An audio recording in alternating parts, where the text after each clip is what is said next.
هو أنا باحس إن الناس بتتفاعل مع المحتوى اللي فيه قصة معيّنة، يعني أنت ده حقيقي. بتدّي قصة تمام، وبتدّي موضوع معيّن، فالناس بتتفاعل معاه، لازم الحاجة تكون ليها علاقة، يا إمّا حاجة غريبة شوية، يا إمّا حاجة ليها علاقة بشخصيتك، تاخد بالشكل. لأ، مش على الأشخاص، ما باحكمش على الأشخاص خالص بالشكل، بس على الproduct بالشكل. هل المدير لازم يبقى يعني أنا باحس إن المدير لازم يبقى toxic في حتّة toxicity. قابلت 90% مديرين وحشين جدًا، أو مش وحشين عشان برضه حرام، بس ما كانوش بيقدّروا اللي قدّامهم ده هو بيعمل إيه، ما فيش تقدير. من الشركة لأ، هو بيبقى بيأدّي مهام معيّنة، وده قابلته فعلًا كتير. هو بيأدّي مهام معيّنة، مش هيقدر يأدّي أكتر منها، وفي نفس الوقت إمم، بنبقى عارفين إن هو لو خرج من هنا هيتأذي.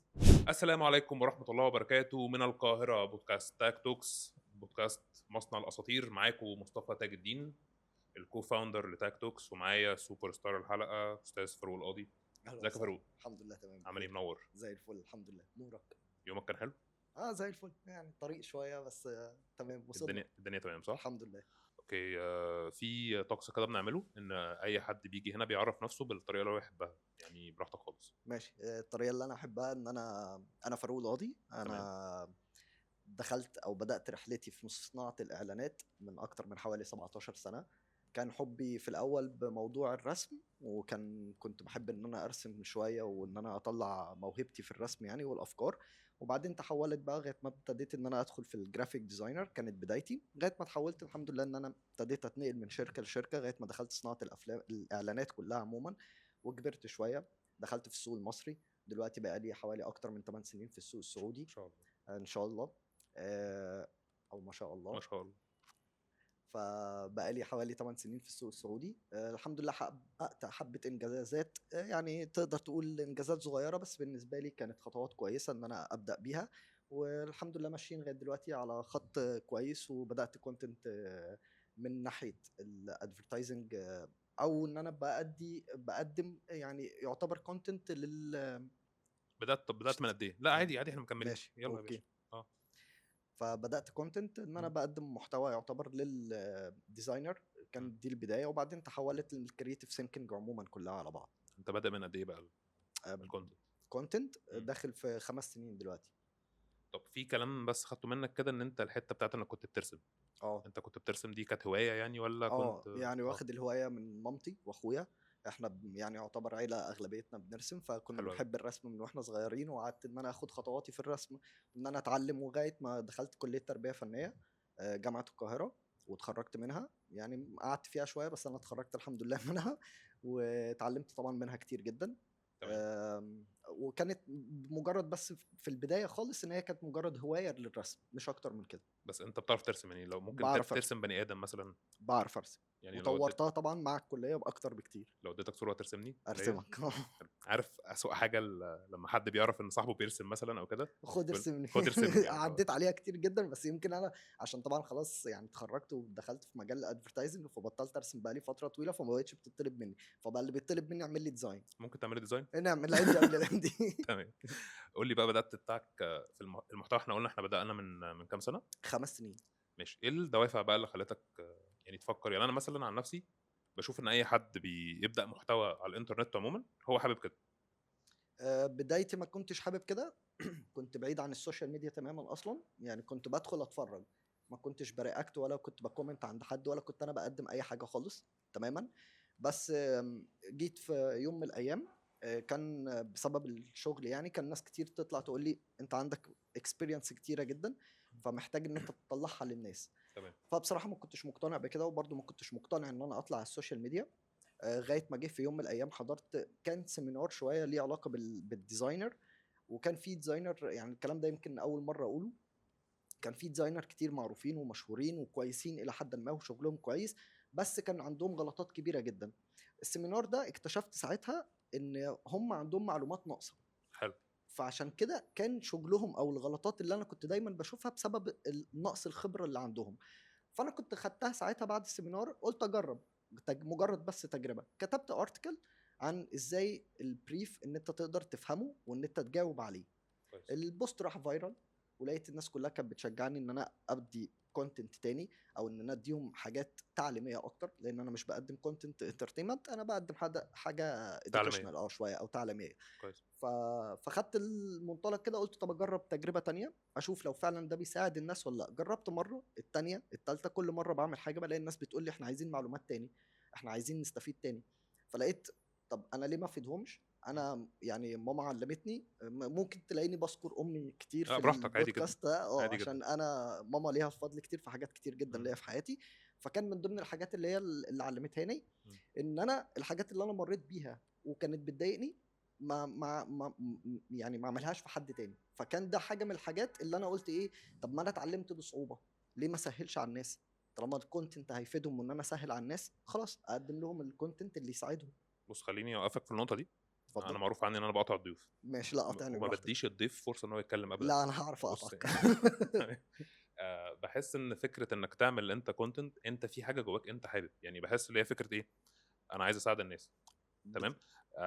عايز تساعد الناس يا عم، ساعدهم بصوره تانية، بس الكونتنت ده في حته كده جواك اللي هي الايجو بتاعك، انت عايز تتفاعل مع الناس والناس تتفاعل معاك وكده. لا يعني هل ما كانش ده في اي مرحله من لا المراحل؟ كان البدايه كانت علمي وانتفع به، هو ده كانت بدايتي، ان انا هقدم لهم حاجه هم يستفادوا منها، هم فعلا محتاجينها. عشان كده حتى هتلاقيني ان انا ما بظهرش كتير، يعني مش بتاع الكونتنت اللي لازم انزل كل يوم فيديو ولا انزل كل يوم ارتكل اتكلم فيه عن حاجه. لا انا ممكن اختفي شهرين ثلاثه عادي جدا، مجرد بس ان انا لما هطلع انا هطلع اتكلم في حاجه فعلا الناس محتاجاها. فانا بشوف فعلا ان انا الكونتنت اللي انا بقدمه هو بس لمساعده الناس حتى الان. طب ده كان الهدف بتاع يعني ما البدايه. اتبسطتش خالص؟ يعني مفيش مره كده ايه، انا عايز اعمل فيديو عشان انزله واتبسط؟ لا خالص، ما عادي يعني. وقفه الكاميرا ما بتحبش وقفه الكاميرا، ما بتحبش تأدي مثلا لا مش قوي. خالص؟ لا يعني عادي، ما بخافش منها، مم. ما بتأثرش بيها، مم. بس في نفس الوقت ما بتفرحنيش. يعني انا قصدي لما بخلص الفيديو انا كل اللي بيفرق معايا ان فعلا الناس تستفيد. لما انا انزل مثلا فيديو او اقول فيه معلومه او حاجه الاقي الناس استفادت. حتى مثلا ساعات بعمل مثلا فيديوهات بتبقى انترتينمنت شويه، اطلع مثلا اهزر مع التيم ولا اعمل حاجه، فبلاقي الناس ايه، الفيديو بيجو فايرال وبيحقق ارقام كبيره جدا عن الارقام التعليميه اللي انا اصلا يعني، او الفيديوهات اللي انت التعليميه اللي انا قصدها اصلا. بعملها.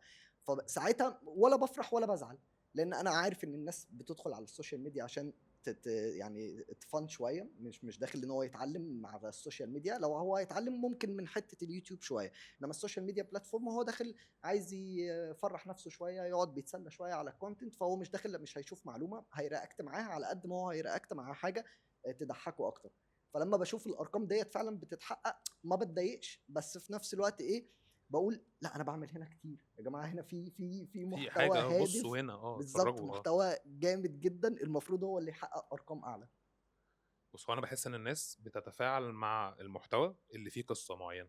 يعني انت ده بتدي حقيقي. بتدي قصه، تمام، وبتدي موضوع معين، فالناس بتتفاعل معاه. لازم الحاجه تكون ليها علاقه، يا اما حاجه غريبه شويه، يا اما حاجه ليها علاقه بشخصيتك، او حاجه انك بتشارك الناس، بتديهم افاده وكل حاجه، بس بتقول لهم يا جماعه انا جاي من هنا وعملت كذا وهعمل كذا. لازم تديهم حته من، يعني انت مثلا فاروق اديهم حته من فاروق شويه. ده بالظبط. هو في الاول م- لما بدات انا كنت بطلع اقول المعلومه وبس، ما م- بعملش اي حاجه اكتر من كده. وبعدين اصلا بسبب الشغل بتاعي الادفرتايزنج عموما، ان احنا عندنا الستوري تيلينج، لازم كل حاجه حتى لو انا بعمل ديزاين لمجرد اي حاجه وحتى لو بسيطه، كل ما احط فيها ستوري تيلينج بتبقى احسن بكتير.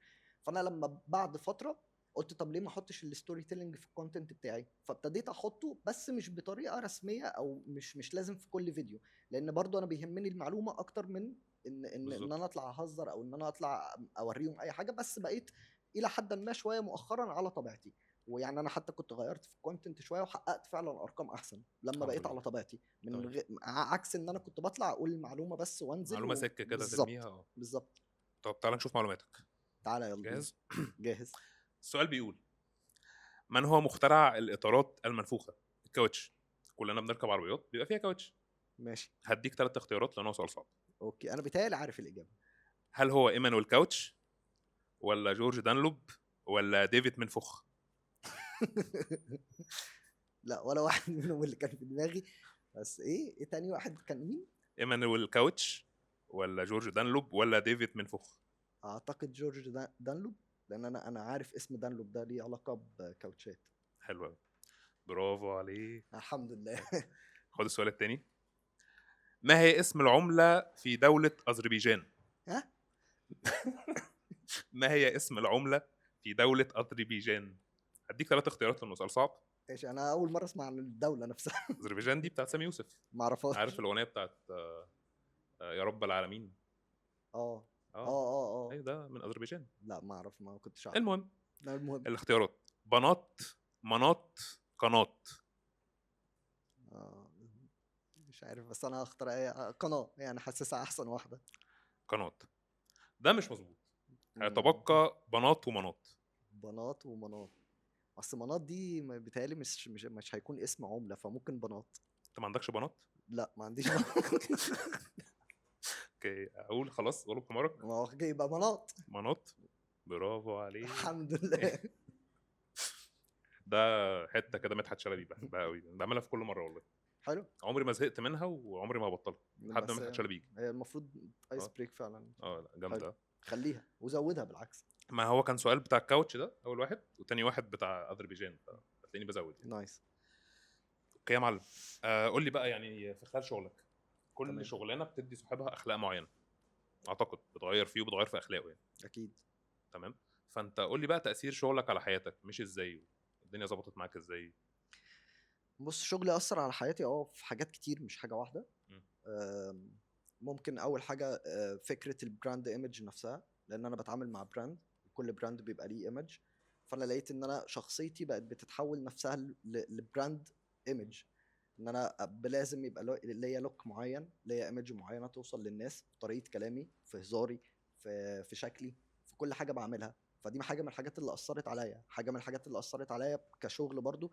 اولا الريسبونسابيلتي عندي بقت عاليه جدا، اكتر من زمان. يعني انا من زمان وانا اصلا يعتبر مسؤول عن نفسي ومسؤول عن كل حاجه بعملها، وباخد الريسبونسابيلتي بتاعت الحاجه، حتى لو حاجه صغيره. طالما مثلا اهلي قالوا لي اعمل كذا او اصحابي قالوا لي اعمل كذا، بتلاقيني مسؤول. حلو. بس زادت جدا بعد الشغل، بقت اكتر واكتر، لان انا خلاص بقيت في مسؤوليه بتحاسب عليها. ممكن زمان وانا صغير ما كنتش بتحاسب، بس بعد الشغل لا، بقيت بتحاسب على كل تاسك انا بعملها، كل حاجه، كل مواعيدي، كل حاجه بعملها بقيت خلاص بحساب. فبقيت بهتم جدا بان انا ببقى مسؤول عن الحاجه اللي انا خلاص حد شغال ادهاني فيها او بالظبط او اه. شغال فيها. فبقيت خلاص قد الريسبونسابيلتي اللي انا باخدها. فدي حاجه اثرت عليا جدا في كل حاجه، حتى تلاقي مواعيدي دايما مثلا زي ما انا جيت النهارده كده هتلاقيني جاي بدري عن ميعادي. ليه؟ بالظبط. خلاص، لان انا في حاجه انا مسؤول عنها، لازم اكون ملتزم بيها ولازم اكون قدها. فدي حاجه من الحاجات اللي اثرت عليا جدا. فكره برضو الكرييتيف او الكرييتيف ثينكينج، ان دماغي على طول بتشوف الحاجه بطريقه مختلفه. احنا كمفروض يعني كمبدعين في الاعلان، ما بن او في الديزاين كمان بالذات، بنشوف الحاجه مش زي ما اي حد بيشوفها. انت حلو. ممكن تكون بتشوف حد قدامك مثلا كاركتر، مثلا لو انت قاعد على قهوه بتشوف شخص قاعد، انت بتبص له بصه عاديه. انا من ناحيتي از كرييتيف لا، ما ببصلوش بصه عاديه، انا بشوف هو بيتكلم ازاي، ممكن الكلمه اللي بيقولها على طول في كلامه باخدها، اسمها اللازمه. اللازمه اللي بتبقى موجوده في كلامه، فباخدها مثلا ديت منه، لان ممكن استخدمها في اعلان، ممكن استخدمها في كوبي بكتبها او سكريبت بكتبه. فالحاجات دي بقت خلاص بتاثر حتى في حياتي الشخصيه، وانا قاعد مع اصحابي او قاعد مع اهلي، لا بقيت اشوف كل حاجه بشكل مختلف. ده بيلبس ازاي، هو ازاي وفق الالوان على بعض، كل الحاجات دي باجي استخدمها بقى في شغلي. فشغلي لا مأثر عليا في حاجات كتير. حتى لما باجي مثلا اروح السوبر ماركت، بقيت ما انا عارف ان مراتي بتتضايق مني من حاجه زي كده، بس بنقي الحاجه بشكلها. يعني هي بشكلها. انت بشكلها. أنت بتاخد لا. بالشكل. ايه. تاخد بالشكل. لا مش على الاشخاص، ما بحكمش على الاشخاص خالص بالشكل، بس على البرودكت بالشكل، لان دي مشكله عندي. م. ان انا خلاص يعني احنا عندنا البرودكت كل ما يكون شكله حلو، كل ما يكون ايه، بالظبط. المفروض الطبيعي ان المنتج نفسه بيبقى احسن. بالظبط. في نظريه كده او في حاجه سايكولوجي عموما في الديزاين، بالذات في البرودكت. لما تيجي تعمل برودكت ديزاين، لما بتيجي تعمل حاجه، المفروض الديزاين لو انت مثلا بتكلم سي كلاس، تمام، ما ينفعش تعمل له ديزاين شيك جدا، هو هيخاف يقرب منه اصلا. ايوه. مع ان حتى لو هو سعره رخيص، بس لو انت حطيته على الشيلف توكر في السوبر ماركت، هو مش هيدخل يقرب منه ولا يجي جنبه. ليه؟ هو حاسس ان هو غالي من قبل ما يجي جنبه. حلو قوي. تمام. فالمفروض بتعمل له ديزاين مثلا ايه بما يناسب العقليه بتاعته. حلو. فهي نفس فانا بقيت لما بدخل انا السوبر ماركت، لا انا بنقي كل حاجه اللي اقول شكلها حلو حتى لو هي مهما كانت ايه. فتلاقي مثلا مراتي تقول لي لا ده احلى، ده كمنتج احلى، اقول لها كمان ماليش دعوه، اه ده شكله احلى، انا مش كويس. هاخد ده. فبقينا بنقعد نتخانق كتير في الموضوع ده. طب هو يعني فكره انك يعني انا عندي بس في حاجات نورت في دماغي كده. فكره ان انت من كتر الشغل بقيت تاخد الشكل اللي يكون حلو، صح؟ اه طب ما هو برضو انك برضو تشوف الناس، اكيد لو حد شكله كويس عنده بيدي انطباع احسن لشخصيته، يعني بيبيع لك الكاركتر بتاعه بشكله. ده اكيد حقيقي، بس ما بحكمش عليه. فكره مم. ان انا احكم على الشخص من ناحيه شكله لا، مش بنسبه 100%، ممكن يكون بنسبه 70 80%. ليه؟ لان الشكل مش كل حاجه ممكن، بس هو نسبه كبيره منه هو اكيد بيأثر على شخصيتك. فانت اكيد. لو انت شخص، لو انت مثلا نضيف، فده مم. اكيد بيدل على ان انت نضيف حتى من جواك ومهتم مم. بنفسك وان انت مسؤول. لو انت مثلا لابس بدله، فاكيد هفهم ان انت مثلا بيزنس مان، او ان انت يعني حد الى حد ما بتتعامل في اماكن مرموقه، او مثلا اماكن زي البنوك لان انت لابس بدله. او ده انا بتكلم في حياتك الشخصيه، مش ان كويس. انا شفتك بالبدله في الشغل. لا اصل في نقطه كده هي بتتسوق دلوقتي، والنقطه دي لما اتسوقت زياده عن اللازم دخلت لبست الناس في الحيط. وهي يعني من بدايه الالفينات ما تحكمش على حد، لا من تصرفاته ولا من شكله ولا من طريقته ولا من ميوله، ولا بص ما تحكمش على حد. البس في الحيط وانت ساكت. لا. والله بجد بقى لنا داخلين في 20 سنه انا بشوف الناس بتلبس في الحيط واقول للشخص يا ابني انت مش شايف منظره عامل ازاي لا انا ما بحكمش. يعني ايه يا حاج؟ هتحكم امتى؟ يعني هتميز امتى؟ فاهم؟ ففكره ان انت ما بقتش لما يلبس هيميز لما يلبس. لا انت ما بقتش تحط اي معيار. لا، هو المعيار الشكل ده حاجه اساسيه، بس زي ما م- بقول لك ما تحكمش ب 100%. م. يعني لان ما هو احنا معلش انا اسف، احنا بنشوف نصابين لابس شيك ولابس بدله وبيجي ينصب عليك، ملهاش ماشي علاقه. دي نقطه. فانا مش هحكم عليه اقول ايه ده راجل كويس، ده جميل، ده نظيف، ده الخ الخ، وهو في الاخر نصاب. الشكل لوحده مش معيار. مش معيار، بس بالظبط. هو بيأثر طبعا بنسبة كبيرة جدا. زي مثلا يعني احنا برضو في شغلانتنا، زي ما انا قلت لك البراند ايمج، ان انت البراند نفسه انت بتديله صورة معينة عشان يترسم في اذهان الناس، ما انت فعشان بدليل توصل لهم برضو حاجة انك معينة. قلت ان الراجل اللي بينصب عليك بيبقى شكله حلو. ده حقيقي. يعني حتى النصاب عارف ان الشكل ليه تاثير. بالظبط، عشان كده الناس بتهتم بالشكل، ان هي تظهر بطريقة معينة، بياخد كاركتر معينة عن طريق شكله اول حاجة.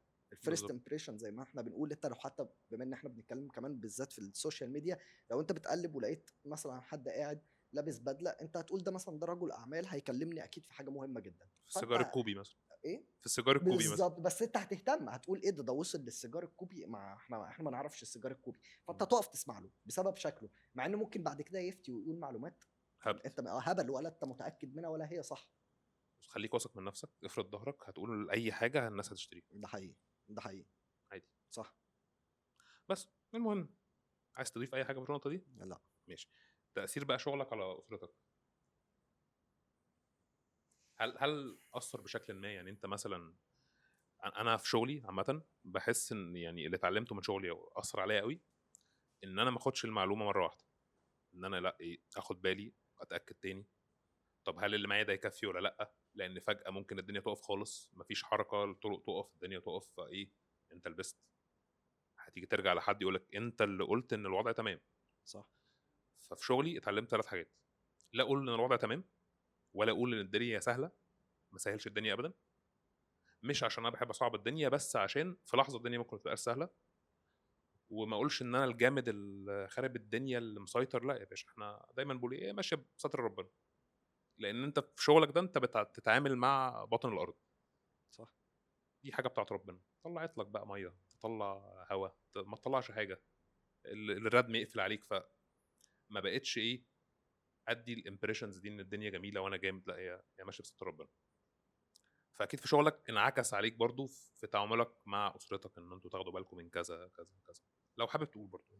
يعني ممكن يكون أثر على أسرتي في جزئية حتة البرفكشنزم شوية. تمام. لأن بقت عندي، بما إن أنا لازم المفروض إن أنا أقدم كل حاجة كويسة، طبعا الكمال لله وجهه، بس لازم م. أقدم إلى حد ما كل حاجة كاملة للكلاينت. تمام. فبقيت ده بيأثر عليا في البيت، إن أنا عايز كل حاجة كاملة، عايز كل حاجة ترضيني وترضي العيلة، حلو. وترضي صحابي، كل كويس. حاجة بعملها. فده طبعا بيوصلني لمراحل ان انا بيخليني انا مش عارف اعملها، لان انا استحاله هرضي كل الناس وهرضي نفسي وهرضي كل حد. فدي ممكن تكون اثرت عليا من ناحيه الشغل وعلى العيله يعني بشكل بشكل كبير. بشكل كبير بالظبط. بالظبط. هي بتبقى على فكره رخمه رخمه جدا. والله بجد. ولعلمك هي بتخليني كمان ان انا اتاخر في حاجات كتير، لان انا زي يعني استغفر الله العظيم يا رب، انت عايز توصل للكمال.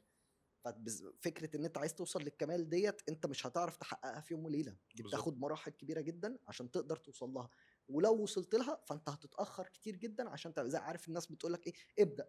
بالظبط. دي صح جدا، ابدا في اي حاجه انت ابدا عايز وخلاص. تبدا، ابدا وخلاص. اه بس في ناس، وبالذات ان انا عندي او سي دي شويه، فانا ما بعرفش ابدا، انا مش عارف ابدا غير لما ابدا صح. فدي تمام. طبعا بتاثر عليا بشكل كبير جدا. على العموم دي شهاده انا اعتز بيها يعني كاسره بودكاست تاك توكس. ايوه. انت حاسس ان احنا جامدين قوي. لا انتوا بسم الله ما شاء الله عليكم. تمام. هنخش بقى على حته تانية. الحته دي بحبها قوي يعني، اكتر حته يلا بينا. ممكن انا عايز اتكلم فيها او ماشي. افتح معاك الكلام فيها. قول.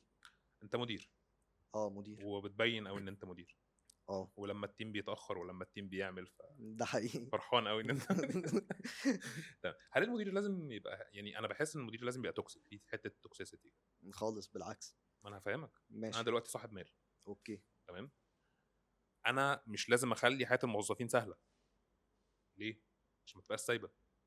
ماشي. فبجيب لهم واحد هو يا اما منهم لو اكتر حد بقى الدنيا معاه كده، يا اما واحد من مكان تاني بس ايه في الحاجات اللي هتخليه يزود لي الفلوس بتاعتي كواحد صاحب فلوس، ويخلي الناس دي دايما مجبرين ان هم يأدوا احسن حاجه.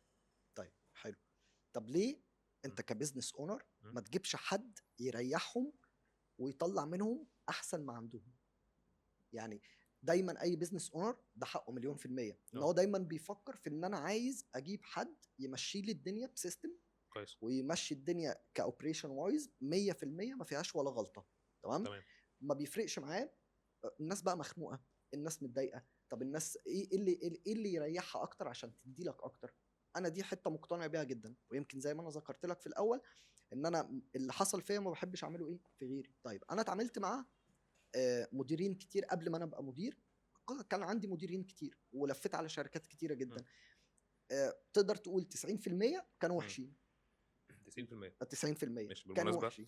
انا مديري راجل محترم جدا، ولو انت بتشوفني انا بحبك جدا وانت اخ كبير وانا معتز بدورك معايا. ممكن اسقف لمديري يا جماعه؟ ممكن اقول حاجه بمناسبه موضوع المديرين ده. يعني انا اول شغل اشتغلته بعد ما اتخرجت على طول كانت مع مديره.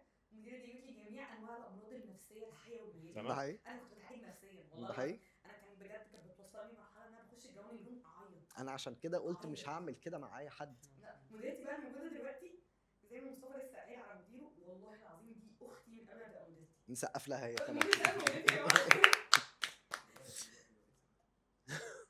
مدير طيب رزق. المدير يعني المدير انت الطيب مشيت بقى اللي هو ايه لما توصل ما ما صعبهاش تصعبهاش على على غيري. فانا زي ما آه. بقول لك قابلت 90% مديرين وحشين جدا، او مش وحشين عشان برضو حرام، بس ما كانوش بيقدروا اللي قدامهم ده هو بيعمل ايه، مفيش تقدير. كويس. لغايه ما جيت اتعاملت مع مدير كان بيقدرني على الكبيره والصغيره، وهو نايف، اسمه نايف كرييتيف دايركتور، يعني بسم الله ما شاء الله ممكن أكبر اسقف عليه. لنايف؟ نايف فهو بصراحه هو اللي علمني ازاي ابقى مدير كويس. ليه؟ ما كانش بيعاملني كموظف عنده خالص خالص، لا هو بيعاملني كابن كمان، مش هقول لك اخ، كابن. بيشوفني انا عايز ايه، بيجي يسلم عليا، بيجي يقعد معايا نفكر مع بعض، يشوفني مثلا انا واقف عطلان في حاجه يجي بيساعدني يفهمهاني، مش يقول لي روح اتصرف. بالظبط. في فرق، مش روح اتصرف، لا هو بيجي يعلمني الحاجه ديت. كان بياخدني ونخرج. يعني يمكن دي حته ما تصدق، بس كذا مره كان يعملها معايا. الاقيه هل مثلا هو اللي بيقول لك ولا انت اللي بتقول؟ لا والله هو كان لقيته آه. هو طبعا احنا كنا يعني برضه م. بسبب شغلي بنشتغل ويك اند كتير وبتاع، فبلاقي ساعات ان هو يكلمني في الويك اند يوم الجمعه مثلا، الاقيه بيكلمني يقول لي فاروق انت فاضي؟ اقول له قاعد في البيت. انا بفتكر ان هو يلبسني شغل على طول يعني، فيقول لي طب ما تنزل لي دلوقتي تعالى لي المهندسين. اقول له ماشي تمام.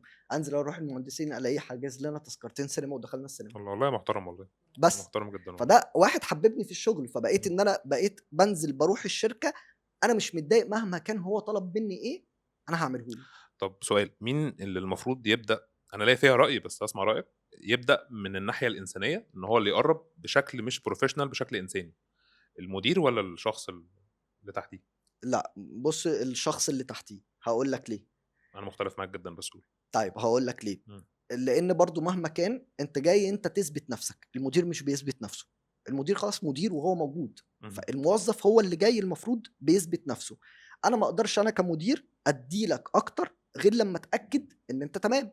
كويس. تمام، فانت لما تثبت نفسك خلاص هتلاقي ان انا كمدير بقيت بقى بدي لك ايه صلاحيات اكتر، وبقيت بعاملك احسن، وبقيت مش معناه ان انا بضربك في الاول يعني، بس بقيت خلاص معاملتي فكت، بقينا فريندلي مع بعض في كل حاجه. فانا بشوف ان هي بتيجي من الموظف الاول مش من المدير. تمام. لان لو جت من المدير الاول هتحس ان ايه، هيبص له بصه ايه اللي هو ايه، لا انا مش هسمع كلامه، تمام. لان هو ده صاحبي، اه ده اخويا، ده حبيبي. لا انت لازم تفهم في الاول ان انا مديرك، وان انا كلامي اللي بيتنفذ، وبعديها ان احنا نبقى اصحاب. فهتلاقيه كويس. بعد كده المفروض مم. ان هو خلاص بقى متأقلم مع الحتة دي، بيتفهمها يعني. هو انا بحس لا ان انت يعني انا لو انا مدير وجالي حد المفروض انا بديره عمل فيه اخويا الصغير وكده وابتدى يديني الجانب الانساني بتاعه الاول، هحس ان هو ضعيف في الشغل، اللي هو انت شكل ما عندكش الا دي تخش بيها عليا. فاهم الفكره؟ فاهمها. يعني انا اللي انا شايفه ان انت ايه كواحد بتعمل حاجه كويسه في التانية في التالتة. يعني في حاجه في الشغل دايما بقولها للناس اللي اصغر مني مثلا لسه داخلين، اقول له بص الكلاينت طالما ما اتكلمش عن نفسه قدامك اعرف ان بنسبه 90% الشغل بتاعك مش عاجبه. ماشي. لما الكلاينت يبدا يقول لك مثلا وانا صغير عارف انت الفكره وانا في الجامعه، اعرف ان انت ايه مكيفه قوي، فهو ايه ارتاح لك وهيبدا ايه يفضفض لك بقى ويحكي لك ان هو خلاص حته الشغل وان هو يركز معاك وان هو يحطك في دماغه انت شغال كويس ولا وحش ولا كذا، دي راحت. ممكن يكون عندك حق، بس هي ممكن تفرق من الفيلد بتاعك من عندي، عشان انا عندي تاسكات، حلو. فهي اللي بتظهر الشخص ده هو كويس ولا لا. تمام. فهو لو دخل عليا بالحنجل والمنجل زي ما بيقولوا، التاسك بتبينه. مين العصفوره بتاعتك؟ لا ما قول فيش. عادي. والله صدقني ما عندك فيش. الشجاعه تقول اسم العصفوره؟ لا والله صدقني ما فيش، لو في هقول عادي. هقول، بس فعلا ما فيش. اصل مش محتاج عصفوره، انا مصاحبهم كلهم كلهم يعني. عصافير. عندك حق، كلهم عصافير. يعني يعني هل طب بص برضه في حته كده اللي هو الموظف اللي بقى له كتير قوي في مكانه، لا هو اه اترقى ولا هو مشي، الراجل ماشي. ده بيبقى خطير قوي على فكره. بالعكس هو جامد، عشان كده هو لا اترقى لا انت معلش انت قلت ايه؟ لما اترقاش. لا اترقى ولا مشي، هو قاعد في مكانه والشخص ده ليه وضعه كده، هو ما ينفعش تزعله لان الشخص ده قديم قوي وهتلاقيه يقول لك انا عارف ماشي، فلان ما ده وابوه. معروف، ده ابن الشركه، ده مش ايوه ده ابن عصفوره، ايوه ده ده ابن لا الشركه. ايوه ما هو ده في عصفوره ده منصب، ده مش كلها مش مناصب رسميه. بالظبط. في منصب العصفوره وفي المنصب بتاع ابن الشركه بالظبط. وفي منصب تالت مش هينفع اقوله يعني. لا انا ما تقولوش، بس تمام. انا عرفناه كلنا خلاص. فكلمني عن ابن الشركه ده شويه. ابن الشركه لا، هو بيبقى بيأدي مهام معينه، وده بيبقى قابلته فعلا كتير. هو بيأدي مهام معينه، مش هيقدر يأدي اكتر منها، وفي نفس الوقت مم، بنبقى عارفين ان هو لو خرج من هنا هيتأذي، حلو. فبنسيبه. كويس. يعني بنسيبه بياكل عيش، حلو. بياكل عيش من غير ما يأذي حد، بس صح. في نفس الوقت هو مفيش حاجه هيقدمها اكتر من كده، وهو بيبقى عارف. تمام. عشان كده بتلاقيه بقى بيطول لفتره طويله بنفس المنصب، بنفس كل حاجه، بدون اي تغييرات. هو معروف ان هو سيبه في حاله، وتلاقيه ما بيتكلمش في زيادات، ما وما بيتكلمش في حاجه بيتكلمش في بص. اي، وراضي، الحمد عشان لله. هو عارف زي ما بقول لك ان هو لو خرج هو اللي اه هيتأذي. بالظبط. فهو لا هيأذي نفسه بان هو يمشي، ولا هيعمل حاجه تضره وهو جوه الشركه. بس هو بيبقى ليه خصوصيه معينه كده ما تزعلوش، يعني ده ما دعوته واصله فاهم لا، ما ده. ده عشان بيبقى بقى بيتحول من ابن الشركه مع العصفوره، بياخد فاهم. بيمرج تو تايتل عارف مع اللي هو بعض. التطورات بتاعت الهيروز، فاهم اللي هو بالظبط. ايه، انا الاول كنت بطلع ليزر بعد كده بطلع ليزر بطير. الله ينور عارف عليك. عارف الفكره دي. يعني حتى بقى انسانيه، بمناسبه الانسانيات كلمني عن اخوك خالد. هو بص حبيبي. يعني انا زي ما قلت لك النهارده في الجيم شفت واحد شبهك، مهم. فرحت كده قلت إيه اكيد ده خالد. رحت سالته قال لي لا انا مش خالد انا محمد.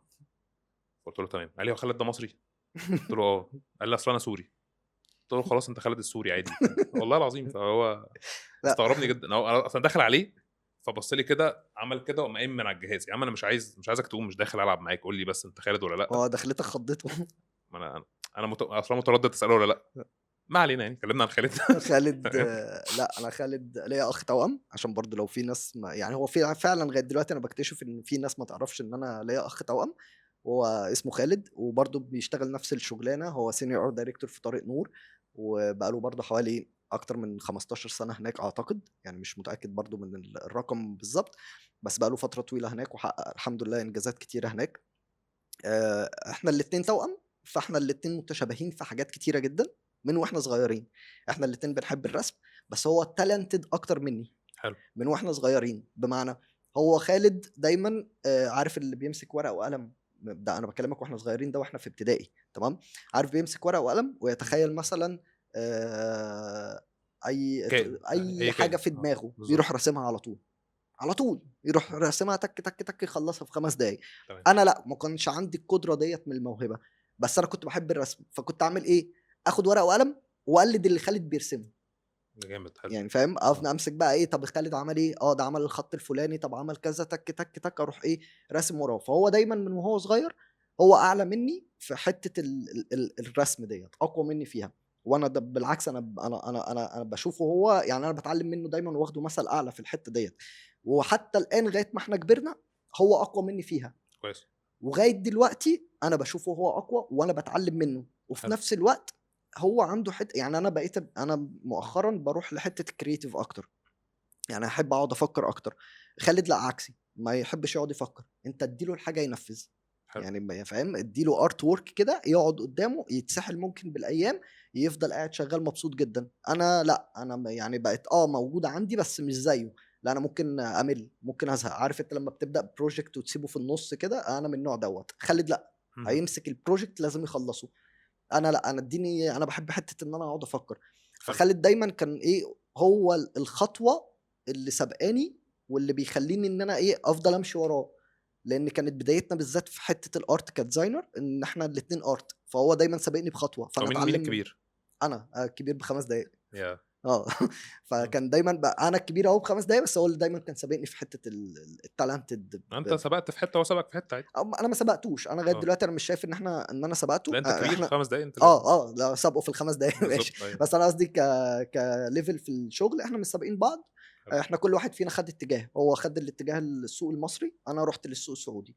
فدي يمكن حته دي مختلفه عن دي بنسبه كبيره جدا، وبس مش اكتر من كده. بس احنا الاثنين زي ما بقول لك، احنا لغايه دلوقتي في نفس البوزيشن، بنفس الوضعيه، بنفس كل طب حاجه. احكي لي يعني تجربه انك يكون لك اخ توأم دي عامله ازاي دي تجربه تحفه. بجد؟ هاقول لك دي بُص بقى، فكك من فكرة إن الناس، لإن إحنا كنا بنقابلها من وإحنا صغيرين، عارف نقف إحنا الاتنين كده نتعرّف على حد جديد مثلًا، فتلاقيه راح ضاربني، اه. ويروح باصص لخالد يقول له: "أنت حسّيت؟" يا عم حسّيت إيه يعني، لا لا مش مش استحالة مش مش للدرجة يعني. تمام. بس لأ، إحنا فعلًا اللي أقدر أقوله على خالد، أنت ما بتحتاجش لأي حد في الدنيا حلو. خالص. من تمام. وأنا صغير عمري ما فكّرت إن أنا يكون، مش عمري، مم. بس أنا قصدي عارف حتّة إن أنت أنت عايز صاحب، فكره الصاحب دي ما هو خالد مش صاحبي. حلو. فأنا مش محتاج صاحب، لمّا كويس. بيكون مش موجود مش فارق معايا، خالد موجود. الأخ، مم. فهو أخ فاهمني جدًا، جدًا، إحنا بنتعامل بالنظرة.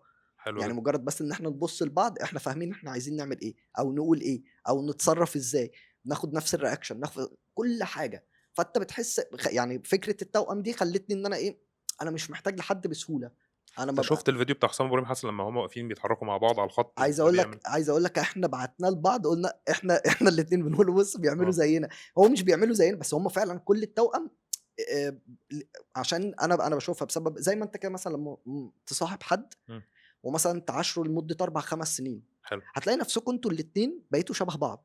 بتقولوا نفس في الكلام الشكل، بتقولوا في الكلام، في نفس في الكلام اللي أنت بتقوله، في حركاتكم. ليه؟ عشان خلاص بقيتوا عايشين مع بعض. فما بالك حد أنت عايش معاه بقى لك أكتر من 30 سنة.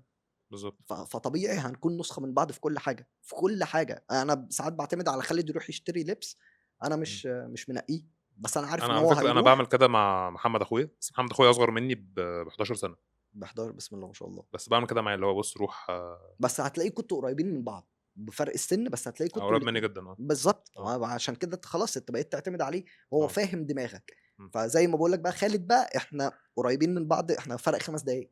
فهو فاهم كل حاجة. إحنا وحصلت قبل كده كذا مرّة، مش إن أنا بقى أودّيه هو يشتري لبس، لأ أنا مثلًا إحنا لينا يعني هدوم معيّنة كده بنلبسها، فهو كان مثلًا يروح براند معيّن يجيب منّه في حلو. فرع، وأنا أروح براند تاني نفس البراند في منطقة تانية، من غير ما نقول لبعض، من غير أي حاجة، نلاقي نفسنا إحنا الاتنين جايبين نفس التيشيرت بنفس الcolor بنفس كل حاجة. جامد قوي. بالضبط. طب ما تعملوا فلوجز مع بعض؟ لأ بُص يعني بنفكّر فيها، اه. بس لسه، يعني ممكن م- شوية. مش جاي معاك؟ ايه مش جاي معاك موضوع الفلوجز دي؟ لا هو غيري، هو مش ما بيقفش قدام الكاميرا. هو مش مهتم. لا هو ما بيقفش قدام الكاميرا، عنده وقفه الكاميرا دي بتضايقه، يعني تمام. ما بيحبش يقف قدامها. ممكن يقف وراه ويتكلم، ما عندوش مشكله، ممكن هو برضو يفكر يعمل اي حاجه بس ورا الكاميرا، انما قدام الكاميرا لا، لسه مش عارف يتحكم فيها كويس. مين اللي كان بيعمل مشاكل وهو صغير؟ احنا الاثنين احنا الاثنين بنبتديها مع بعض بمعنى الكلمه. ده جامد انا أوي. بقول لك كنا بنبص لبعض بس نعرف ان احنا ايه، يلا بينا نعمل حاجه، نعمل مصيبه، نعمل اي بتاع، نروح عاملينها. بس بتروح مين على بقى طول. اللي كان بيصيح الاول؟ خالد. هو اللي ما يقدرش يسكت، لازم يروح يقول لماما، وماما اتبهدلنا وبابا يعملوا مشاكل، ما كانش يقدر يسكت. انا كنت ممكن اسكت عادي، هو لا، ما كانش بيقدر يسكت. تحب تقول له حاجه معينه يعني، اقول له غير ان هو ان البودكاست ده جامد قوي وتعالى هنا برضه؟ لا، هو اجيبه وقتها نعملها احنا الاثنين مع بعض. لا قول له اللي انت عايزه. خالد لو هقول له حاجه اقول له بي يور سيلف، زي بالظبط ما فكره البودكاست، ان احنا نخلينا زي ما احنا بدون اي تغيير. هو عارف ان هو يفضل زي ما هو، مش محتاج اي تغيير. هو والله مش عشان اخويا بس، هو جامد وهيفضل جامد بنفس الطريقه بتاعته، بنفس الفكر بتاعه، بنفس كل حاجه هو بيعملها. ممكن نسقف لخالد؟ تعالى يا خالد، ما تقلقش. تمام. نرجع للسوشيال ميديا تاني. بيبقى في السوشيال ميديا كده حاجه يعني معضله كده رخمه قوي، ان انت بتعمل فيديو بتبذل فيه مجهود كبير، وانت متوقع قاعد بقى الفيديو ده هيدغدغ الدنيا بقى، ومسجات بقى هتيجي بقى وكده. وفي فيديو تاني وحش انت عامله كده من غير نفس ومن غير دماغ ومن غير حاجه. الفيديو اللي انت تعبان فيه مش بيعمل حاجه، والفيديو اللي انت رميته ده كسر الدنيا. حصلت كتير جدا. هو غالبا مش بيحصل غير كده. والله هو بجد. لغايه دلوقتي مش قادره، يعني مع ان هي شغلي ومعايا تيمز بسم الله ما شاء الله، ناس عندهم اكسبيرينس كبيره جدا جدا في السوشيال ميديا عموما، وبلجأ لهم، بس لغايه دلوقتي انا مش قادر احكمها. فزي ما بقول لك كده، بلاقي مثلا ان انا ممكن ايه يعني بلجأ للتيمز اللي انا بشتغل معاها، هم عندهم اكسبيرينس عاليه جدا في السوشيال ميديا، وقالوا لي حاجات كتير تريكس ان انا اعملها يعني.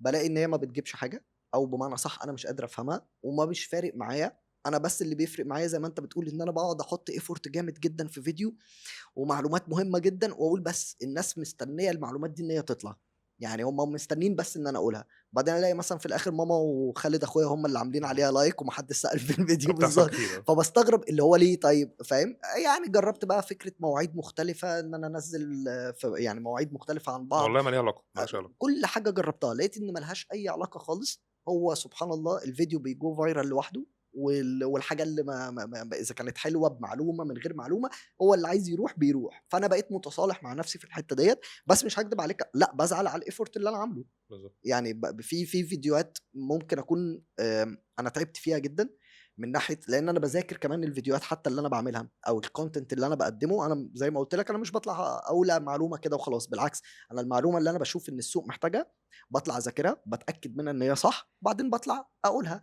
فبلاقي ان الناس المفروض تتراكت معاها وتبقى مهتمه، ليه رياكتو؟ عشان هي مهمه، عشان هي مين اللي مهمه. حدد اهميتها؟ انا دي الفكره بقى. لا بس هقول لك حاجه، ما انا بحدد منين؟ من المشكله اللي بشوفها. بمعنى يعني مثلا بيبقى في مشكله، يعني مثلا في فيديو اخير انا كنت عملته وراح يعني والناس اتبسط، والله ما عارف اقول هم اتبسطوا بيه ولا لا، هم انا عارف هم اتضايقوا من كلمه ان انا في الاول الفيديو قلت انا لغيت البورتفوليو. تمام ايوه عارف بالظبط. الفيديو ده. فانا لما لغيت البورتفوليو، انا ما كانش قصدي ان انا الغي بورتفوليو، او ما انا عندي بورتفوليو وكلنا هيفضل عندنا بورتفوليو. انا كان قصدي ان البورتفوليو نفسه الصيغه بتاعته اتغيرت، فما بقاش بورتفوليو على قد ما هو بقى كيس ستادي. طب ما تاخدها يعني فرصه يعني تقول للناس ايه اللي خلاك تعمل الفيديو ده، واشرحه، ممكن تشرحه بشكل طيب اعمق مثلا. هقول لك حلو، كاميرتك هنا، بص للكاميرا ويش. ماشي. فكره ان انا لغيت البورتفوليو وان هو اتحول لكيس ستادي، دي ما كانش قصدي بيها ان انا بلغي البورتفوليو ان هو ما بقاش موجود. انا عندي بورتفوليو وكلنا هنفضل عندنا بورتفوليو، بس فكره ان البورتفوليو كلها بقت شبه بعض. فايه اللي يفرقك انت كشخص عن اي شخص تاني؟ ان انت البورتفوليو بتاعك يبقى كيس ستادي، بتشرح لي فيه البروسيس كلها اللي حصلت في الشغل بتاعك، اقدر اشوفه، فابقى فاهم انت ايه البروسيس اللي انت بتعدي عليها كويس. عشان توصلك لامباكت في الاخر في البورتفوليو بتاعك. بالظبط. مش مجرد ان انت حاطط البروجكت وخلاص انا بتفرج عليه، ايوه حلو ماشي، ما هو احنا كلنا بقينا بنعمل حاجات ونحطها وبقت حلوه. فكان الغرض منه ان انت لا اقلب البورتفوليو بتاعك لكيس ستادي. الناس اتضايقت من كلمه الغي البورتفوليو، تمام، وسابوا الفيديو كله. ماشي. وبعديها الناس ركزت وسمعت الفيديو مره واثنين وثلاثه، لا لقوا ان انا اللي بقوله الى حد ما مفيد. يعني تمام؟ الفيديو جاب تفاعل عشان انت استفزت فيهم حاجه على فكره. بالظبط. ودي يمكن اول مره كنت استخدم هوك. انا ما بستخدمش هوك في فيديوهاتي خالص. يعني بطلع بقول المعلومه عادي جدا، ما بحطش هوك. انا المره دي حطيت هوك وبدون قصد، اللي هو ايه، انا لغيت البورتفوليو. انا كنت طالع بهزر، اللي هو ايه، انا لغيت البورتفوليو يا جماعه، البورتفوليو ما بقاش موجود لان انت المفروض تعمل 1 2 3. فدي بقت هوك شدت الناس ان هي تسمع طبعا الهوك ليه لازمه، انا ما بقولش ان هو ملهوش لازمه، بالعكس هو مهم جدا، بس انا مش من الناس اللي بستخدمه. فلما قلته الناس اهتمت ان هي تسمع الفيديو للاخر. حلو. لان الفيديو كان حوالي 7 دقائق انا بشرح 7 فيه. دقايق على ايه؟ بشرح فيه عن البورتفوليو انستجرام از وتيك توك كيس صح؟ ستادي. على فكره as a دي case study. برضو بوينت الناس بتقولها ان انت فيديوهاتك طويله قوي. ما هي فيديوهاتي طويله لان زي ما قلت لك انا بطلع اشرح معلومه الناس فعلا محتاجاها، مش طالع ان انا ارميها لك تيبس اند تريكس. ما هو معلش انا اتكلم بصراحه. اتكلم بصراحه. تمام حلو ماشي. انا لو عايز الم ريتش مش فارق معايا المعلومه، انا هقسم السبعه دول هقسمهم لثلاث اربع فيديوهات تانيين واقول لك استناني في الجزء الجاي هقول لك الكيس ستادي ايه هي، واعمل جزء تاني. الكيس ستادي بتبتدي بان انت تحط البروسيس بتاعت الشغل واقفل الفيديو وابتدي فيديو تاني وهكذا. ليه؟ انا بجمع ريتش. انما انا مش فارق معايا الريتش، انا فارق معايا ان انا افيدك. انا عارف ان هي ناس كتير مش هتصدقها، بس انا فارق معايا ان انا افيدك. فانا طالع ادي لك المعلومه واحده كلها في فيديو واحد عشان حضرتك تعمل له سيف، تمام، ويفضل معاك ان انت بتسمعه. فانت مش هتقعد بقى تجري ورايا في الجزء الاول والجزء الثاني والجزء العاشر. انا مش ده هدفي. كويس. فانا عشان كده بعمل ساعات فيديوهات طويله وبشرح فيها باكتر من طريقه مع امثله، عشان ما تجيش تقول لي ايه انا ما فهمتش. تمام. انت فهمت اهو، انا المفروض مقدم لك المعلومه واضحه ووصلت بالظبط كامله متكامله. ففي ساعات بقى نرجع لموضوعنا ان انا ايه اعمل فيديو ما لاقوش ولا اي حد اهتم بيه، ما بزعلش. تمام. يعني ما بزعلش وما بعدش المعلومه لان هي موجوده عندي. بس بلاقي مثلا ناس بقى، يعني انا في ناس كتير جدا بتدخل برايفت تسالني، ده كويس. فخلاص بقى انا عندي باك اب يعتبر للاسئله. فيديو مثلا حد يسالني سؤال انا كنت عامله قبل كده وما جابش فيو وما حدش شافه، بروح واخده بعته له اقول له اتفضل اسمع الاجابه هنا، بدل ما انا اقعد اهري واقعد اتكلم كتير. لا انا بديله الفيديو خلاص. فانا يعتبر بعمل ايه باك اب ليا انا، فما بقاش فارق معايا الفيديو يجيب ولا ما يجيبش، مش فارق. طب احكي لي كده، يعني انت متخيل المدى، او انت متخيل مثلا الاكونتات بتاعتك بتاعت السوشيال ميديا مثلا انت عايزها يبقى شكلها عامل ازاي؟ فولورز الغلطات؟ لا، اكونتات السوشيال ميديا بتاعتك عايزها تبقى عامله ازاي؟ يعني كام فولورز؟ يعني هل انت عايز توصل تعمل ريتش عالي مثلا؟ هل في جول في رحله السوشيال ميديا بتاعتك مثلا عايز توصل لها؟ يعتبر ابتديت احط جولز من دلوقتي. يعني هتقول لي في الاول لا ما كانش موجود، بس من دلوقتي ابتديت احط جولز عايز اوصل لها، عايز احقق حاجات اذا كانت بيرسونال ليا او حاجه للناس عموما. مش فكره ان انا يعني او فكره ان انا بستغلها عادي. انا من طب ما حقي تقول كده نفسك، يعني نفسك الشكل يبقى عامل ازاي؟ على فكره انت لما تقول بتطلع الكلام بيخرج منك والله تحس ان الدنيا هتتغير. عارف انت بيقول لك ايه، يعني ادي احلامك للطبيعه فالطبيعه تستجيب. بص هدفي ان انا ممكن تكون الفيديوهات دي توصل في الاخر، او الجولز اللي انا بدات احطها هي مكتبه مجال الادفرتايزنج عموما. انا الحمد لله انا وده اللي يمكن يخليني ان انا طلعت فايرال عن ناس تانية كتير. الحمد لله ان انا مجال الادفرتايزنج في حاجات كتير جدا محدش يعرفها، ما بتتكتبش في كتب ولا بتتعمل في فيديوهات ولا اي حاجه. ليه؟ دي حاجات بتتعلمها جوه الصناعه، ملهاش اسس. تمام. لازم تعمل الشغلانه نفسها. بالظبط، لازم تاخد الاكسبيرينس نفسها من الشغلانه. فانا كنت اول واحد ان انا اطلع اتكلم فيها، مش بتكلم فيها بناء برضو على كتب ولا اي حاجه لان هي مش موجوده. انا كنت بطلع اقول الحاجات اللي احنا بنعيشها، الحاجات اللي احنا بنحسها، الحاجه اللي اتعلمتها مثلا من كرييتيف دايركتور اشتغلت معاه مثلا قال لي اهتم بالجزئيه ديت. الجزئيه دي مش موجوده، هو خدها من تكرار الحاجه اللي هو بيعملها فبينقلها ليا وانا بنقلها لواحد وهكذا. فلما طلعت ابتديت اعرض الحاجات دي الناس اهتمت بيها جدا. فانا لقيت ان في نقص كبير جدا من ناحيه كورسات ومن ناحيه كل الكونتنت اللي موجود ما كانش موجود. طبعا الانجليش كونتنت موجود كتير جدا بس العربي ما كانش موجود.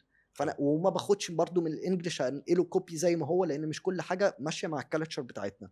كويس. فانا بقيت اخدها لا بنقلها بطريقه تناسب السوق المصري، تغير من السوق المصري. ففي الاخر هيبقى في كونتنت عند فاروق، تدخل عند فاروق ايا كان بقى المسمى البيج اللي انت داخل عليها، بس انت هتلاقي محتوى كامل عن الادفرتايزنج يفهمك ويفهم الاجيال دليلك الشامل عن الادفرتايزنج. بالظبط بالظبط والله حلم كويس يعني، حلم يعني بجد ان شاء الله يا رب يتحقق. اعرف احققه بس. لا انا نفسي بقى ايه يعني البودكاست ده، عارف تسمع عن جو روجان؟ مين؟ جو روجان. لا جو روجان ده اقوى واحد بيعمل بودكاست في العالم عموما. لا مش عارف. مش الراجل ده ده اللي شعره لا طويل ما عندوش برضه؟ شعر خالص. لا انت اللي عارفه العصبي، مش ده عصبي؟ او اقرا ايوه عرفته اقرا وكان بيلعب العاب قتاليه وكده. مم. جو روجان ده راجل بودكاستر، بدأ البودكاست بتاعه من باب الفضول، اللي هو طلع في برنامج عمل حاجه عجبه قوي المذيع بيعمله، تمام، فقال لك انا عايز اعمل كده. جو روجان اول بودكاست عمله كان عامله لايف اصلا. انا معايا البودكاست بتاعه، سيء جدا، سيء جدا جدا جدا، اسوأ حاجه او اسوأ بدايه ممكن تشوفها في حياتك. بس بدأ. بالظبط. الراجل ده دلوقتي عنده 20 مليون سبسكرايبر، غير بقى ده يوتيوب بس، غير بقى سبوتيفاي وبقيه السوشيال ميديا. دخله الشهري من النت بس كان متسجل في 2021 هو 30 مليون دولار. واو. عامل استوديو قاعد كل يوم بينزل بودكاست ساعتين 3. خلاص بقى ايه هو المكان، وطلع معاه رؤساء جمهوريه، طلع معاه ايلون ماسك، طلع معاه. انا نفسي ابقى في الحته دي ان شاء الله. انا نفسي، انت لو هتقول لي انا طبعا نفسي ان انا اعمل كده.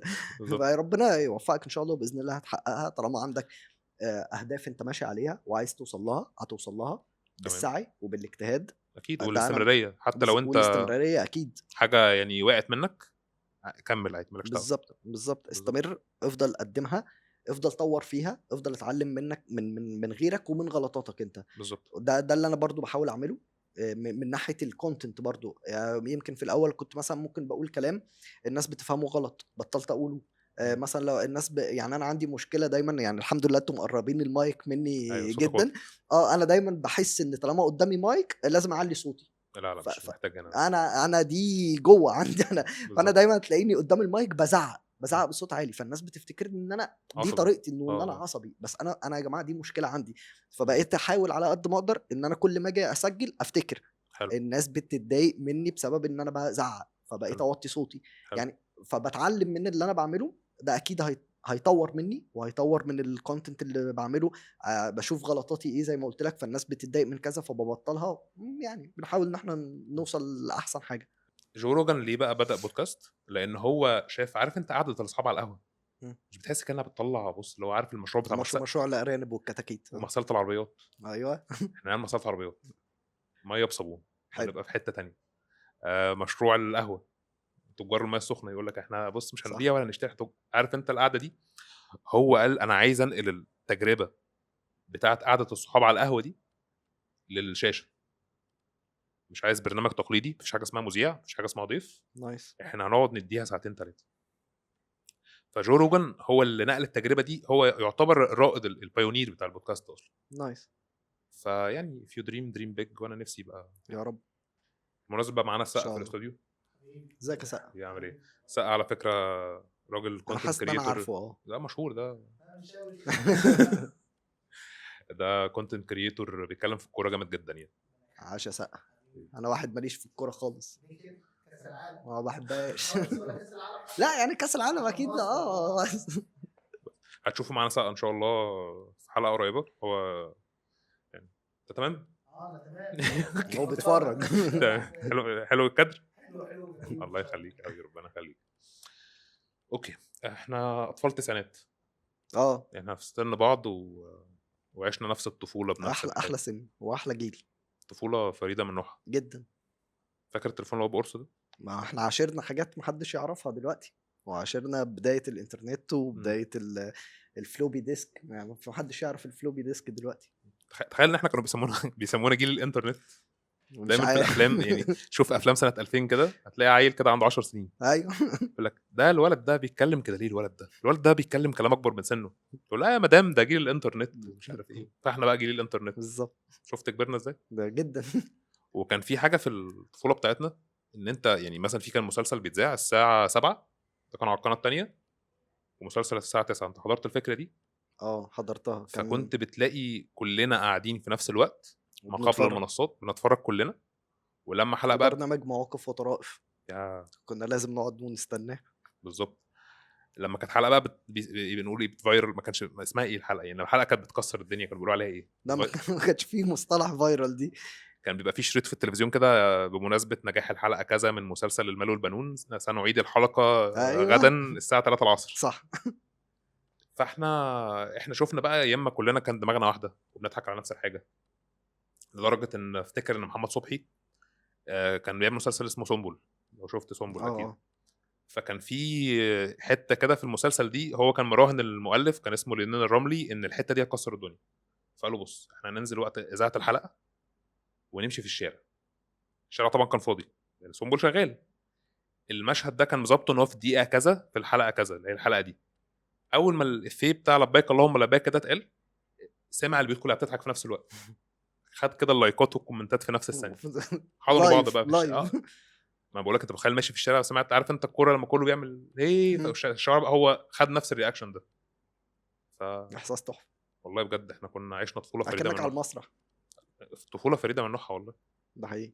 في حاجه كنت بتشوفها وانت صغير فاكرها كده؟ كنت بتابع كان على القناه التانية اه هي اللي كانت بتجيب افلام اجنبي والنايل تي في، فكنت بحب اتابعها زمان، بس كان اهتماماتي اكتر بالجيمز، فبلاي ستيشن بقى وكاتاري من ايام الاتاري وكمبيوتر صخر وبعدين بلاي ستيشن واتطورنا وكمبيوتر، فكان اهتمامي طبعا بالحته دي اكتر.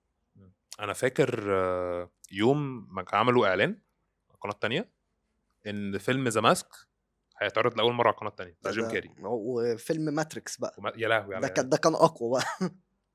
قله ادب قله ادب فعلا. قله ادب والله. ده احنا فضلنا سهرانين، انا فاكر كان اتعرض الساعه 9 وفضلنا سهرانين لغايه 12 وانا كنت يعتبر طفل، فان انا اسهر لغايه 12 دي كانت في حد ذاتها معجزه. بس مصيبه ده مصيبه فعلا. ايام والله. اصل احنا انا راجل 4 الفجر وفي بقى انت عايز تشوف الفيلم بقى شوفه بقى على اي ابلكيشن بقى ما توجعش دماغنا بقى فاهم. لعلمك التلفزيون كان بيقفل الساعه 9 او 10 كان قرآن خلاص والله هم كان القناه الاولى والثانيه هم اللي بيلقطوا في كل التلفزيونات، في تلفزيونات معينه بقى او بمعنى صح حسب المنطقه والمحافظه كان ممكن تلقط بقى الثالثه والرابعه والحاجات ديت، وكان الساعه 9 التلفزيون بيعملش خلاص خلصت انت. طب انت حضرت الحته بتاعت لما كنت بتبقى معجب بواحده مثلا بنت الجيران تقول انا هطلع فوق السطح اظبط الاريال اعمل نفسي بظبط الاريال واطلع حضرنا الرسائل والجوابات والمسد كول. عارف دي الموبايل كانت بكام؟ ده كان انا حضرتها ايام اول دقيقه تليفون كانت اعتقد ب5 جنيه. 5 جنيه كان ب5 جنيه كان جنيه بالظبط، كان التليفون نفسه كله كان ب 1500 جنيه والخط كان بفلوس لوحده كان ب3.5. انا فاكر الارقام فانا هعمل لك مسد كول. ايوه بالظبط. كانت ايام والله على فكره، يعني الفتره دي كان مرتب الشخص الجامد ممكن يبقى 500 جنيه. انا اول شغل ليا قبضت 250 جنيه بالظبط، ف5 جنيه الدقيقه دي يعني ثروه انك بتتكلم دقيقه دي، يعني يا حد مات يا حد صحي. لا وبعدين انت عارف يعني انا كان اول مرتب 250، انا كنت باكل وبشرب سجاير وبخرج وبيتفضل لي مثلا اجيب والله سي دي بلاي ستيشن ب 250 جنيه كلهم. ايام والله. بقى بالمناسبه لو قابلت نفسك من 20 سنه هتقول ايه؟ لو قلت نفسي من 20 سنه هقول لنفسي اقول امشي زي ما انت، ما تغيرش اي حاجه في نفسك خالص نهائي، بس ما تتاخرش في اي خطوه انت كنت ناوي تاخدها، اي خطوه في حياتك العمليه بالذات، لان في حاجات كتير في الحياه العمليه اتاخرت فيها. فلا ما تاخرش فيها، خد الريسك وخد الخطوه من بدري، هيفرق معايا جدا اعتقد لو وصلت بقى بعد 20 سنه. فانا لو رجعت بالزمن انا دي اكتر حاجه هقولها لنفسي، ما تتاخرش في اي حاجه انت عايزها. حلو جدا. ايه المشاعر اللي انت محتاجها من الناس، سواء بقى ناس فولورز سواء عيلتك سواء كذا سواء المشاعر؟ عايز مشاعر؟ انت لازم مشاعر ما بتطلب، ما الاهتمام ما بيطلبش. اطلب عادي والله. بص هي دي ساعه اجابه، ساعه استجابه دي. لو ساعه استجابه يبقى دعوه حلوه، انا والله ده اللي بتمناه، ان الناس تدعي لي، الناس تفتكرني بحاجه كويسه. زي ما قلت لك انا بحاول اعمل مكتبه تبقى شامله معلومات مش موجوده. فالمفروض ان يعني بعد ما ربنا يفتكرني الناس تفتكرني ان انا اللي عملت كده. فدي حاجه من الحاجات اللي انا نفسي فيها، نفسي الناس تفتكرني بيها، نفسي الناس تفتكرني دايما بالخير. عشان كده بحاول اصلح من نفسي، ويمكن انا بقول اهو قدام الناس انا بحاول اصلح من نفسي لو في اي حاجه غلط انا بعملها، لان احنا كلنا، انا انسان طبيعي ان انا اكيد بعمل حاجه غلط. فلو بعمل حاجه غلط انا بصلح من نفسي عشان الناس تفتكرني زي ما بقول لك في الاخر بحاجه كويسه، الناس تدعي لي. مش عايز مش مستني بقى لا شير ولا لايك ولا اي حاجه، غير ان انت لما بتشوف الكونتنت بتاعي قول بينك وبين نفسك شكرا شكرا فاروق ان انت قلت لي المعلومه دي انا ما كنتش اعرفها. بس وانت في يوم من الايام بقى لما تكبر هتفتكرها فهتروح تدعي لي. انا بدعي لك من دلوقتي حبيبي. انا مستني، يعني هتبقى حاجه لذيذه وشير ولايك برضو الناس يعني لو والله لو وكومنت. ادونا مش هنقول لا يعني. بالظبط. شير ولايك كده برضه. بص مش هكدب عليك، الارقام بتفرح، مش أكيد. بتفرح من ناحيه ايه ده انا عملت حاجه، بالظبط. ايه ده اللي هو انا حققت ايه ده الناس كانت فعلا مهتميه، بالذات من حته المحتوى التعليمي. يعني المحتوى التعليمي الجزئيه بتاعته ان انت تحقق فيه ارقام. وانا بقول لك اهو يمكن اتحداك كمان ادخل هات لي بالذات على السوشيال ميديا بلاتفورم، ما بتكلمش على اليوتيوب لان اليوتيوب طبيعي جدا لان اللي داخل على اليوتيوب هو بيذاكر من عليه. بالظبط. انما واحد على السوشيال ميديا بلاتفورم وتحقق ملايين المشاهدات وانت محتوى تعليمي، دي قليله ونادره. اللي بيعرف يعملها ده بيبقى في حته معديه. فالحمد لله الحمد لله انا بقدر ان انا احقق ملايين على الكونتنت بتاعي التعليمي. انا بشوف ان دي صعبه مش اي حد بيعملها، مش معناه ان انا جامد وفشيخ وبتاع، بس الارقام دي حلوه معناه ان انا اديت حاجه للناس هم فعلا محتاجينها. طبعا الوقت عدى معانا بسرعه، انا محتاج بقى انت واخوك تيجوا كده نقعد قعده تسعينات نتكلم نشرح للعالم الغريب اللي احنا فيه ده كنا عايشين ازاي. القعده الجديده بقى ما نتكلمش في اي شغل خالص. بالظبط. مبسوط انك كنت معايا والله، وانا كمان بجد مبسوط. وبجد عايز ده هتتكرر تاني. في بقى حته بننهي بيها البودكاست كده، ايه رايك انت اللي تنهي تبص للكاميرا وتنهي، عايزك تقول هو ده الوضع وهي دي الصوره والله المستعان. حلوه. طيب ماشي. وانا كمان كنت مبسوط معاكم لان انا يمكن اول مره اتكلم في حاجات بيرسونال واتكلم بحاجات شخصيه وفكيت كده، ويمكن الناس تعرف عني معلومه جديده. اتبسطت من مصطفى لان هو خرج مني كل الكلام دوت، فدي حاجه تسعدني بصراحه. وفعلا ان احنا نكررها تاني، ممكن المره الجايه فعلا نتكلم بقى في حاجات تانية خالص مختلفه، فان شاء الله باذن الله. وفي الاخر احب اقول لكم ان هو ده الوضع وهي دي الصوره والله المستعان.